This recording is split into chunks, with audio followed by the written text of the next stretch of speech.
অবিরাম নির্যাতনের কষাঘাতে BNP chairperson Khaleda জিয়ার জীবন এখন চরম সংকটে বলে জানিয়েছেন তারেক রহমান।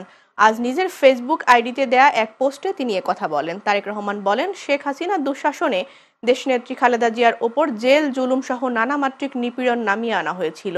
এই নির্যাতনের কারণে অসুস্থ দেশনেত্রীর জীবন এখন চরম সংকটে বলে জানান তিনি। ঐতিহাসিক ৬ ডিসেম্বর উপলক্ষে দেয়া এক পোস্টে বিএনপির ভারপ্রাপ্ত চেয়ারম্যান আরও বলেন, অবিস্মরণীয় একটি দিন ৬ ডিসেম্বর। ১৯৯০ সালের এদিনে রক্তাক্ত পিচ্ছিল পথে অবসান হয়েছিল স্বৈরশাসনের। তারেক রহমান বলেন, ঐতিহাসিকভাবেই ফ্যাসিস্ট আওয়ামী লীগ ছিল গণতন্ত্রের ভয়ঙ্কর শত্রু। ফ্যাসিস্ট শেখ হাসিনার দুঃশাসনের অবসানের পর আবারও গণতন্ত্রের সম্পূর্ণ পুনরুজ্জীবন ও রাষ্ট্র ও সমাজে গণতান্ত্রিক মূল্যবোধ প্রতিষ্ঠা করতে দেশবাসীকে নিরলস সংগ্রাম অব্যাহত রাখার আহ্বান জানান তারেক রহমান।